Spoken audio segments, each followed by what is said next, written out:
Welcome to Writing and Influence, the podcast where words meet impact.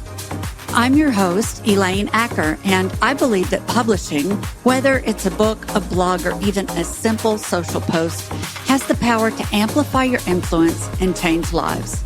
Your words have power. Let's start writing with purpose. Hey, y'all. Welcome back to Writing and Influence. Today's guest is Patty Block. Now, Patty was referred to me by our mutual friend, Rich Hall, when I was considering selling one of my publishing imprints. And Patty had the best advice. So when I realized she had written a book and shared so much of her wisdom and insight, I had to invite her to join us here on the show. Now, Patty is a business advisor. She's the author of Your Hidden Advantage, which we will be talking about. And she's the creator of the Broken Cookie Effect. She helps women business owners rethink their pricing, also their positioning, and kind of look ahead to making plans to eventually sell your business. And even if you've never really considered selling your business, I think you'll find our insights into how to make your business even better and more valuable really helpful. I'm going to make sure you know where to grab a copy of her book, but in the meantime, we're going to dig in. So, Patty, welcome to the show. Thank you. I'm so glad to be here. Thanks. So I would love to just start with the broken cookie effect, because I think the metaphor was so powerful, and I think it's going to have an impact on a lot of women. So tell us about that. When I was growing up, my mom used to make these fabulous cookies. The whole house smelled good. It was warm. The cookies were gooey. And all my life, I watched my mom eat the broken cookies. But it wasn't until I was a teenager that I even thought to ask her, why do you only eat the broken cookies? Do they taste better? And she laughed and said, no, I eat the broken cookies so you can have the whole ones. And that memory came rushing back to me many years ago when I was trying to put words around what I was seeing, because I work exclusively with women business owners. And I was seeing this pattern over and over again and didn't have language around it. And I realized as that memory came back that that's what we as women are doing in our businesses. We are following our role models, our moms and our grandmothers, and their spirit of self-sacrifice. And we're bringing that right into our business, and it's working against us. So it's not to say be selfish. It's not to say put yourself before everyone else. It's to say find a balance, because putting yourself last doesn't serve anyone. And the broken cookie effect, now I see exactly what's happening in women's businesses, why they're, and really the first place I saw it was in pricing. Because as women, we are undervaluing ourselves and we're underpricing our services. And part of that is because it's so difficult, or it feels so difficult, to talk about money, pricing, fees, compensation. And so a lot of us are still pricing hourly.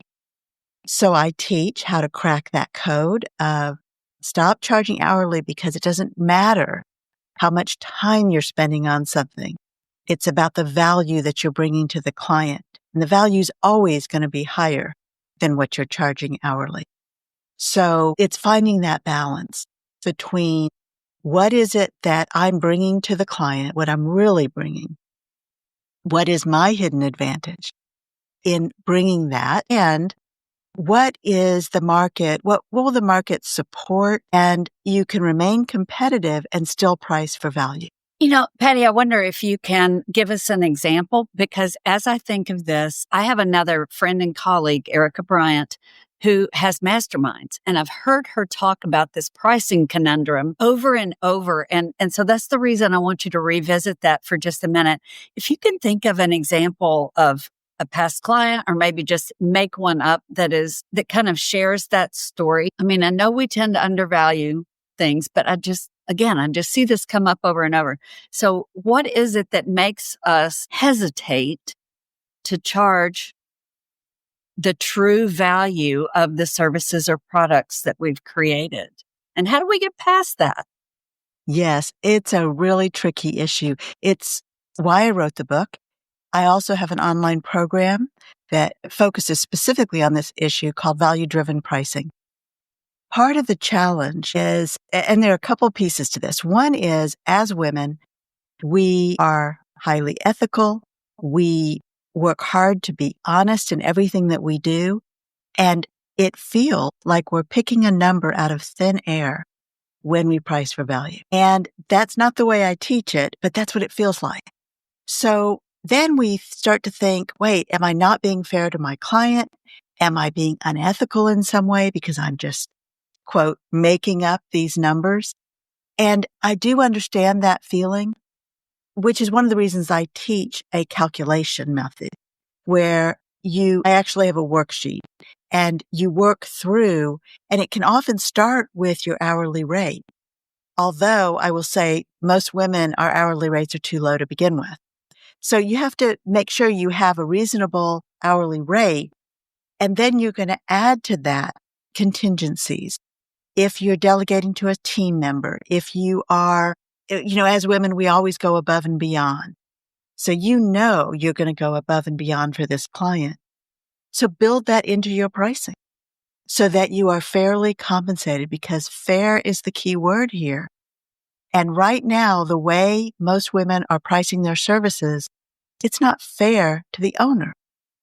Everyone else gets paid, your staff, your vendors, everybody else gets paid, but you may not be paying yourself. And that goes right back to the broken cookie effect. And so you can see it's very circular in how this plays together. So I think feeling like you're picking a number out of thin air is probably that misunderstanding of what I'm really talking about, and that there is a calculation, there is a rationale. And the other thing I would say is it's not just about price, it's about building a pricing model. Because with a pricing model, then you're standardizing and it feels less arbitrary and it's easier to talk about. So now when you have this rationale behind your pricing and you have a pricing model, which again is what I teach in value-driven pricing, and I teach in the book as well, I'm taking that model, and when I'm talking to a client, I can speak to that and make it less personal. Then it doesn't feel like it's about me or my pricing.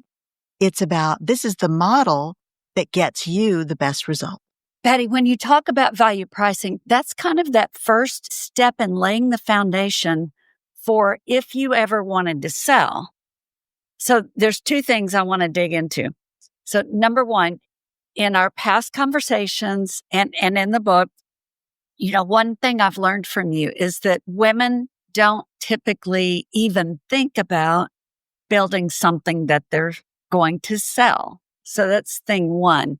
And then thing two, I'd like to talk about how your mindset changes for your business when you have that goal in mind, regardless of whether you ever end up selling. So first of all, talk about why women don't typically think about selling. So thing one, why women don't typically think about selling. If you think about, especially for our generation and even the younger generation, because my daughter is in her 30s and is a business owner. And in fact, I have 3 adult children and they're all business owners. Yay. And my daughter does not think about selling her business. So it's not strictly the boomer generation, let's say, or generation X or Y, or, it's not that clear cut. But as women and as girls, we're often not taught to be a breadwinner or even to think we have to be a breadwinner. And the other piece is we're not taught to think that we can build something that somebody else would value. Therefore, they would buy. And I have 2 brothers, and my brothers were raised that way. My dad was an orthopedic surgeon. He had his own practice. So he was an entrepreneur. My brothers, we all grew up with that entrepreneurial spirit, but my brothers were intentionally taught. This is what you do. You build something of value, other people see that value, and you have choices and options based on that. I was not brought up that way. So because of that, I think regardless of generation, I think there is that gender difference. And I also think that as women, we are not as confident that what we have built is valuable to somebody else, that somebody else would even recognize it. So all of those things really work against us. And because of that, we stay quiet. If somebody asks me what my book really does, it really is a communication book. It's a book about how do you take these concepts and standardize and normalize them so that you can talk about them with confidence. And that is the outcome from the book, from the program, because I see that as such a shortcoming for women and such a roadblock. And so that kind of leads into thing 2, because as you say, your hidden advantage, your title of your book, really is connecting those dots between the mindset, the communication, and the money. So when I'm thinking about the mindset that shifts here it is. It's the difference between, as they say, owning the job and owning an asset. So if I'm just owning my job as an entrepreneur and I'm, in our case, we're publishing books and writing and doing the things that we love to do, creative every single day. And yet, until you stop to think about what would change, it's kind of like the 10X thinking too. What would change if I said, I definitely want to build something I can sell?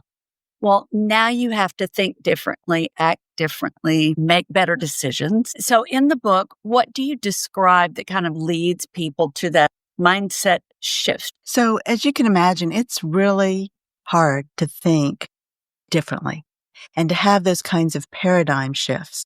So one of the ways that I start with that is by dispelling myths. And there are things that we do believe and have become pretty pervasive in the entrepreneurial world, like I need more clients. If I just get more clients, that'll solve the problem because then I'll have more revenue. And then I don't have to rely on a few clients. I'll have more clients. So more is better. And I'm in Texas and bigger is better, right? So because of that, we fall into these traps of thinking we need more and more clients. And actually that can cause more complex problems because you as the business owner are limited in terms of your time and energy, which means then you need other people to help you with the service delivery, which is perfectly fine. And you can build your team. That is an asset in your business, building your team. But you still have complications, and it does not mean that you're going to be more profitable if you have more clients. You might have more revenue, but there's a difference between bringing in more revenue and really being profitable. Profitable comes back to what is the money coming in? What is the money going out? So now if you're paying your team, you're paying vendors, or buying technology, you're spending more because you need more resources to take care of more clients. So again, it's a little bit of a catch-22 in terms of what we believe and how we make decisions based on that. And again, I go through those in the book, and there's an example of a client of mine who I think throughout the time we worked together really believed all she needed was more clients. And we changed her pricing. We restructured so that it was more standardized. The best thing about a pricing model in particular, but anytime you standardize in your company, is that it takes away that feeling of it's personal. So if you're, quote, selling your services and someone pushes back on pricing, we tend to take that personally. We tend to feel like I made a terrible mistake. I asked for too much, or I moved too quickly through the process, if you even have a process, or, I should have known that their budget wouldn't support this. All these mental gymnastics, right? And so because of that, we back down. We give what I call invisible discounts. Oh, no, no. Because of this situation, whatever it is, because of this, I'm going to offer you a 10% discount or a 20% discount or a 30% discount. And you start offering discounts nobody asked for because you feel guilty and you take it personally. But when you have a structure, like a pricing model, then it's structural, not personal. Yeah. And it makes all the difference. So to your point about if you're building something with the idea of building value and of having an asset that somebody else will value and eventually buy, then every step you take, you're going to be building that value very intentionally and making decisions based on that. So all of that helps you build a healthier business while you're positioning for your exit. Yeah. I love all of that. And just so everybody knows, whenever you get the book, you're also going to get access to some bonuses that Patty offers. And one of those is a video training called The Value Equation. So that'll help you dig into that a little bit further. And also there's a full PDF on beating that broken cookie effect. So there's a couple of extra resources in there that are really going to help you take the next step. Patty, I know you also do some coaching. So I'm wondering if you can share a story about a time when you started working with someone. And just to put this in perspective, y'all, whenever you're working with Patty, it's a multi-month, probably multi-year kind of situation because you're really going through all of these steps that we're talking about. I mean, you're talking about what does it take to build solid pricing and your value equation and to start to look ahead to the future. So that's why I'm asking, is because I know Patty has perspective over a period of months and probably years of what it takes. So if you can tell us about somebody who started out and was perhaps kind of hesitant or wasn't really sure how to start building that value and then ultimately was able to work toward making that exit. What does that look? It's different for everyone. I will mention that one of the most common scenarios is when a buyer comes to you. So most of my clients, we do the foundational work, we do the preparation, we position for exit because the owner knows that that's their goal. But as I mentioned, everything we're doing is also making the business more stable and run better with less stress. So there's all these positive outcomes.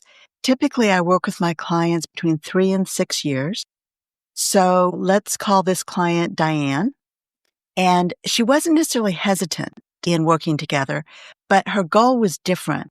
We ended up working together for over 6 years.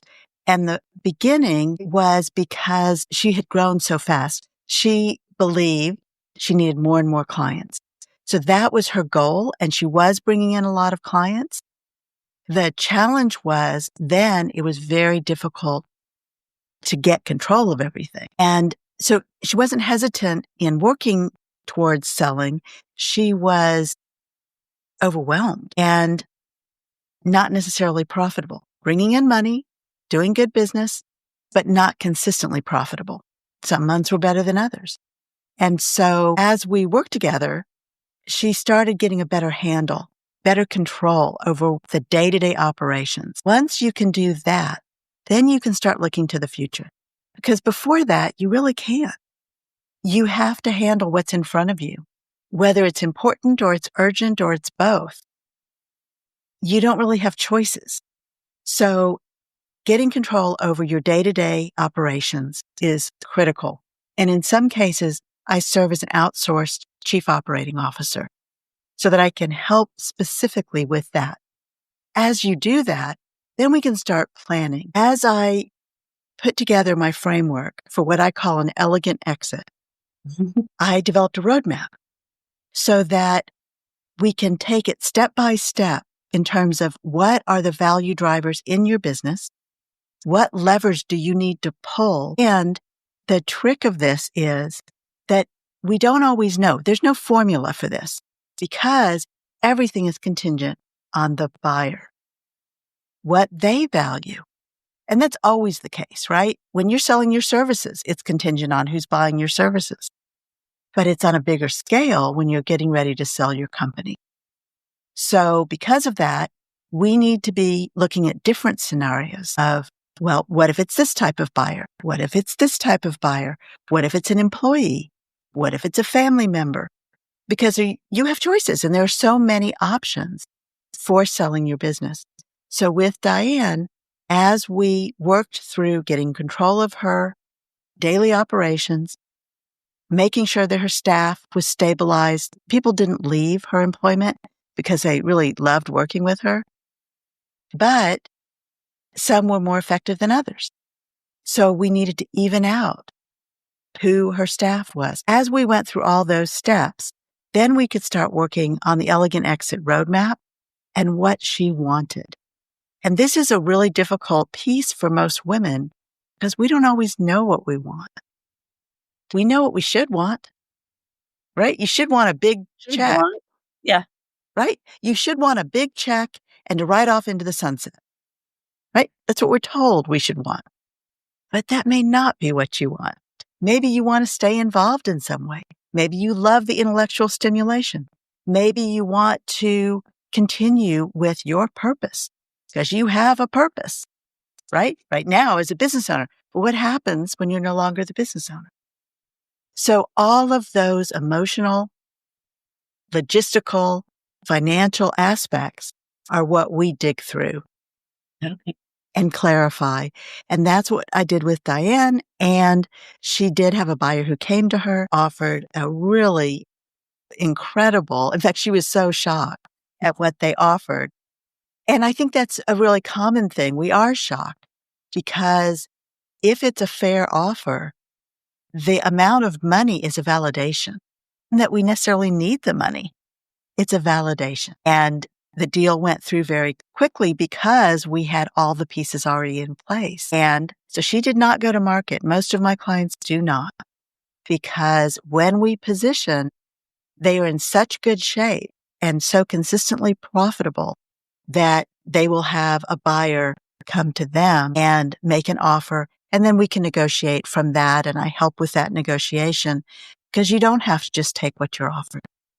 Yeah, such a good scenario. And let's stay with the example of our imaginary friend, Diane. What would have been, and I know this from our conversation before, but what is one of the biggest mistakes that happened way back in the beginning? There's something that most merger and acquisition people would recommend from the very beginning that you do not recommend. Do you know where I'm going with that? I know exactly where you're going. Tell us And a business valuation. Yes.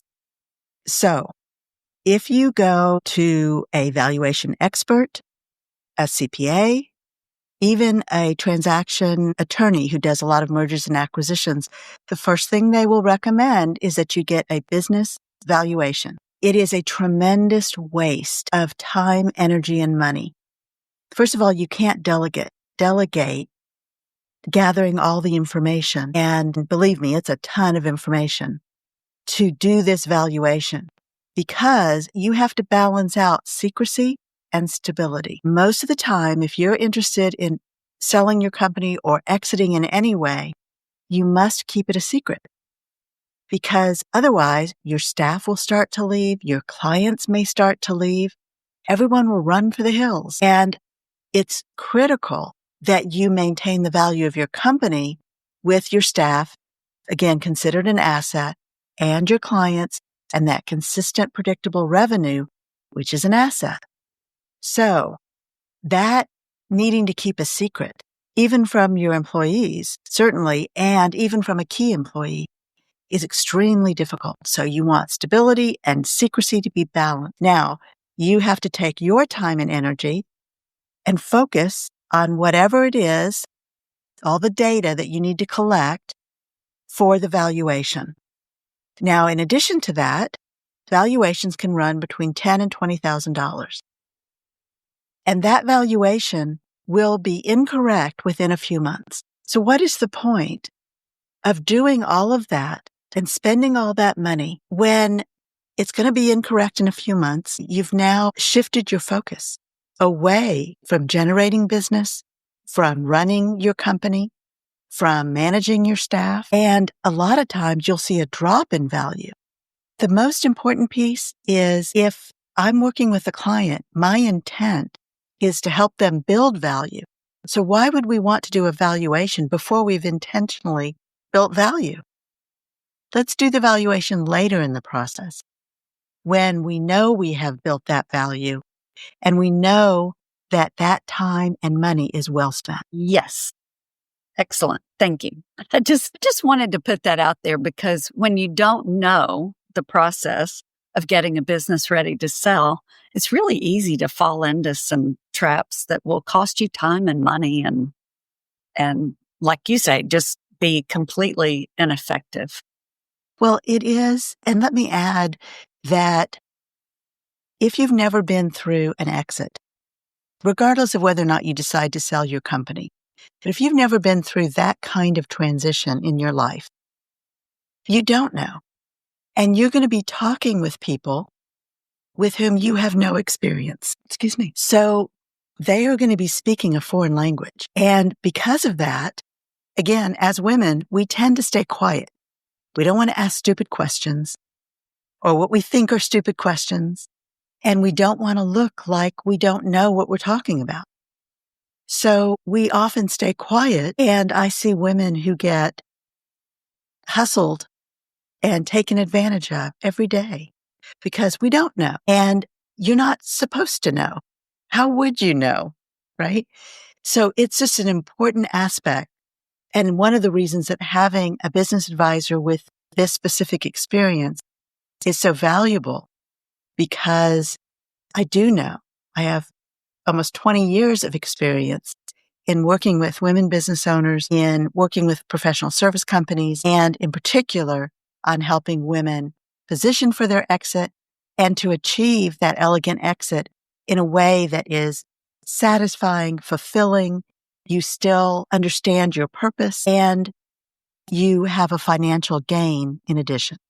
And it's that 20 years of perspective and experience. That's why I love it when people who have your kind of insight decide to write a book, because you're able to share all of that knowledge with so many people and help them get around that learning curve a whole lot faster than they would have. So what inspired you to finally write that book? It's interesting. I was not very interested in writing a book for many years.